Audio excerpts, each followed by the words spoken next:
Welcome back. MTG Joe here. Today we are going to be taking a first look at what the Explorer metagame looks like after the bans of Amalia and Sorin.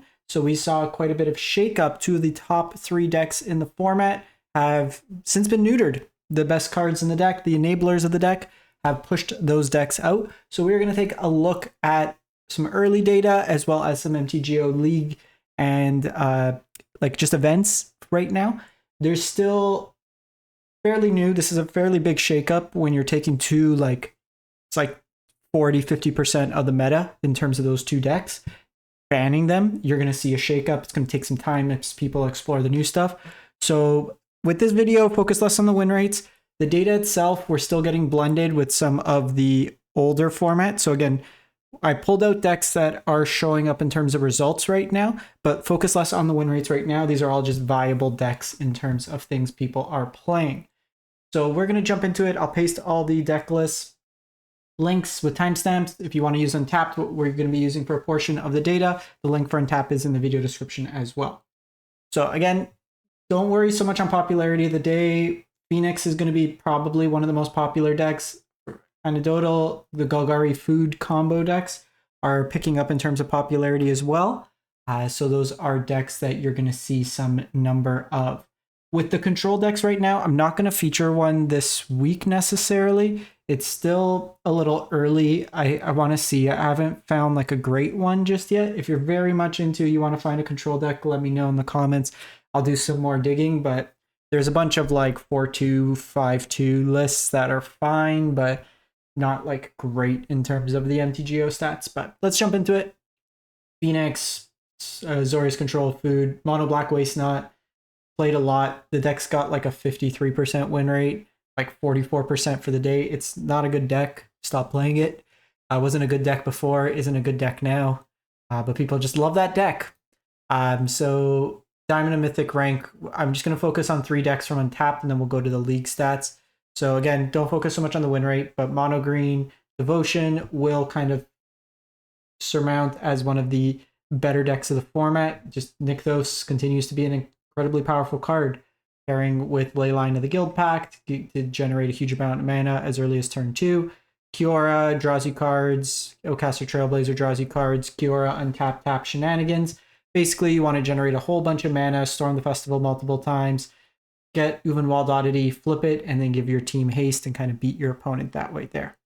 Sideboard, it gives you options to pick your poisons, artifact enchantment, and flying creatures, aka Traxa Hate.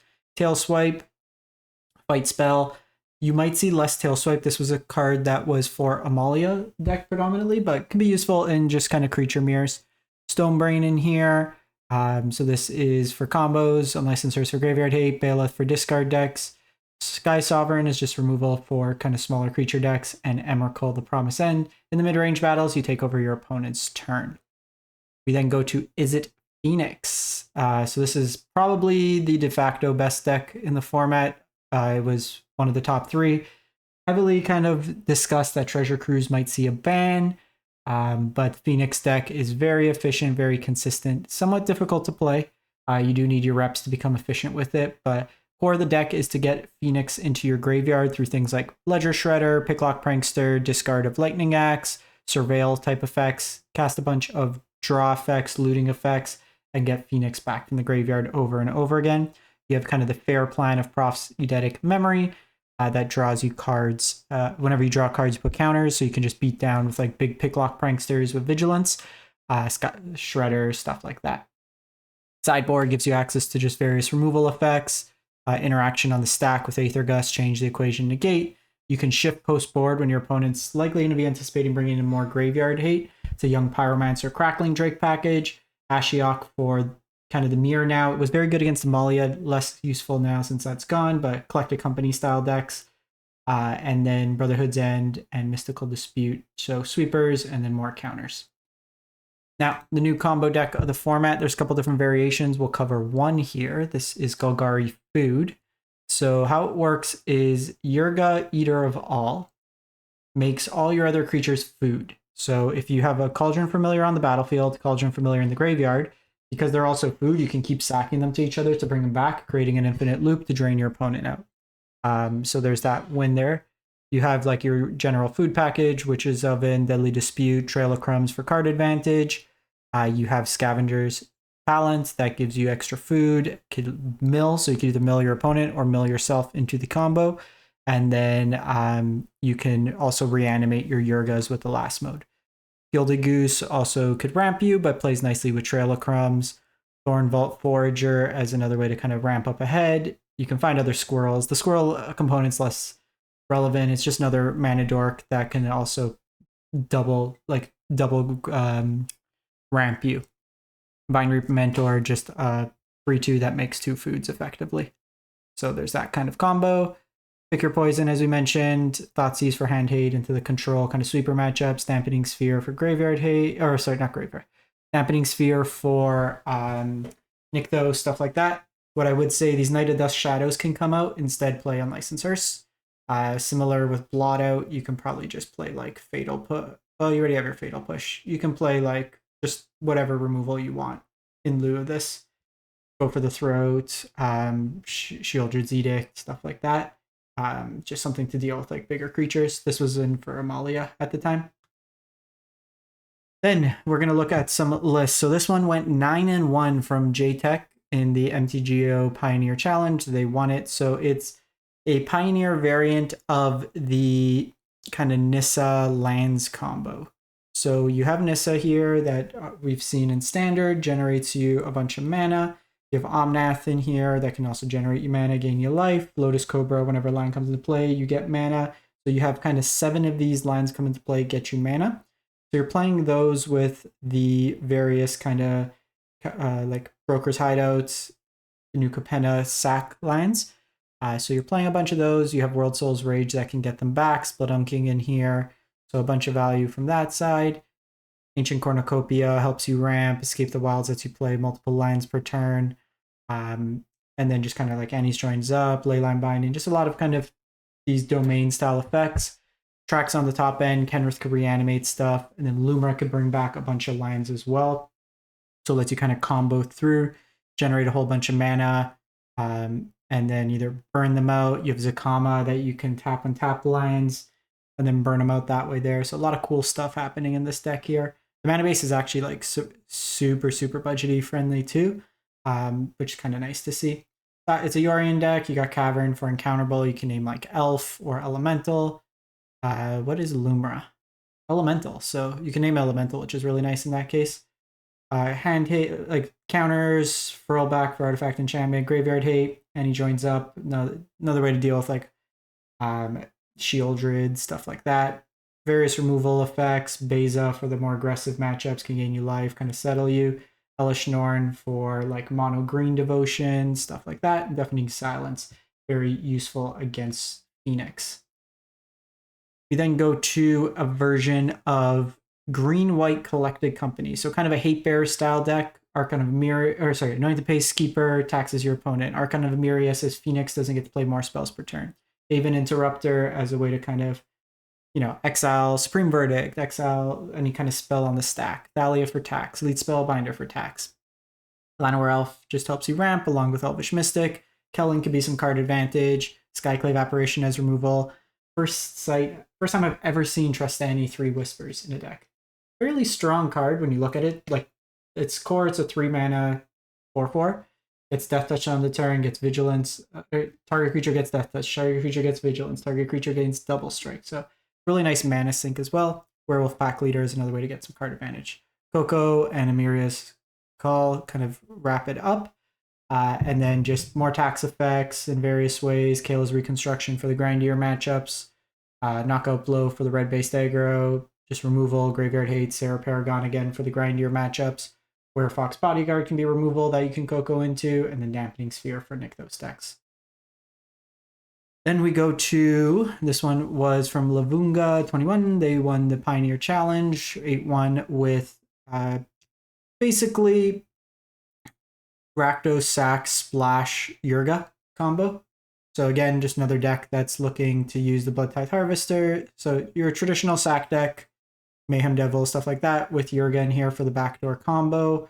Playing the Firstborns in here, Scavenger's Talents. So it's pretty easy to splash in this deck. especially with Fable, sideboard dampening spheres, Ashiok's reasonable against like Phoenix, just graveyard hate in the focus, Unlicensors, Omnixus for the control, kind of grindier matchups, Meathook as a sweeper, and then Thoughtseize for hand hate. Moving on, this one is Mono White Tokens. This one got top 8 by Hemsley. So this is kind of a pioneer adaptation of the Mono White Caretaker's Talents deck. So we have Caretaker's Talents with Wedding Announcement as a huge engine, Sunfall, Season of Burrow in here, March of the Otherworldly Light, Get Lost, Carrot Cake, full set of Bezas in here. Wandering Emperor plays really nice. You can make a token on their turn, draw a card on your turn.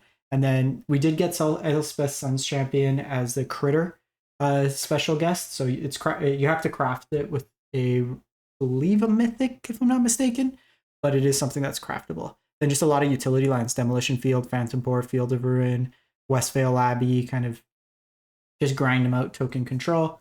Knockout Blow in here as removal. Kahira, your only creature technically is Beza, which is an elemental. High Noon for kind of Phoenix decks. Temporary Lockdown, very good against the aggressively slanted decks. Rest in Peace, and then Portable Hole as removal. Then go to an update of Rakdos Midrange. This went 5-0 in a league by Matt Tumovich. So this is kind of where a lot of people are kind of pivoting post the Sorin ban back to the traditional midrange. Notably, we're seeing no Shieldred and instead seeing the Hostile Investigator take the place. Better in kind of the mid-rangey grind fests. You have Fables in here, Bone Crusher Giants, Blood Tithe, the whole gambit. Reckoner Bankbuster in here, just a bunch of removal, hand hate kind of mixed into there.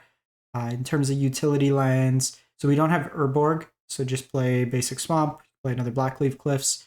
That's the only kind of difference there. It's the only card that's not legal in the format, but just make that one change. Then like Den of the Bugbears is utility lands. You probably have some Hives, no Mutavaults in this one, so just clean mana. Dampening Sphere for the Nykthos decks, Hand Hate, Extinction Events, very good against mono green, everything is odd. Go Blanks, Hitazuku for any of the aggressively slanted decks, good against these various cat decks. You can hit ovens, stuff like that. And then just some grind elements, Bankbuster, Graveyard Hate mixed in. Then we go to Abzan Greasefang. There's been a couple variants of Greasefang. The core of the deck is fairly stock, and there's just some flex spots. Sometimes you'll see a one of Shieldred in here. Usually it's anywhere between like 8 to 10 creatures usually. Fiend's Informant helps loot. Greasefang obviously is the core of the deck, which allows you to reanimate Eska's Chariot, Parhelion, or Sky Sovereign and crew them with haste right away. Kind of combo element is Greasefang with Parhelion, lets you attack for 18 power and leaves behind 2 4/4 Vigilant Angels. Selfless Savior's Protection. Bitter Triumph is removal that helps you also discard the effects. Grizzly Salvage as a way to self-mill. Lively Dirge is a new card being pulled in, just lets you reanimate your Greasefangs, which is nice. Witherbloom Command helps you mill. Duress for hand, like a bunch of hand hate, Traverse in here, Collective Brutality as well. And then removal options, Ashiok for Graveyard Hate, Bankbuster for grindier matchups, Temporary Lockdown against the more aggressive decks. Sentinel, if they're bringing in a lot of Graveyard Hate, gives you another option here. Pick your poison, and Unlicensors. You'll sometimes see things like Liliana in the sideboards. Oftentimes you'll play just your game with like Eska's Chariot trying to win you the game, as opposed to like the Greasefang package if they're bringing in a lot of Graveyard Hate. And then lastly, not necessarily a new deck, but there's quite a few placements of Boros Convoke. This one's from Soska. They went 5-0, but just nothing like super innovative here, but just a deck to be on the radar for. You have access to the Gleeful Demolitions, a whole bunch of cheap creatures, Imidane's Recruiter in here to give it haste. So you're just kind of spamming the board, convoking out as early as turn 2 with Venerated Loxodon or Knight Errant of Eos to get yourself a whole bunch of value. Deafening Silence for Storm. Forge Devil is good in like the mirrors against Llanowar Elf decks, stuff like that. Get Lost as removal. Invasion for hand hate. Redain for big mana decks, Rending Volley, and then Wedding Announcement for the grindier matchups. So that is it for the week. Let me know what you've been playing, what you've been liking, what you've been seeing, And then we'll come back next week with a bunch more data, hopefully, to kind of see the win rates and stuff like that as people try out more and more decks. Thanks for watching, everyone. Hope you have a great one. Stay safe out there.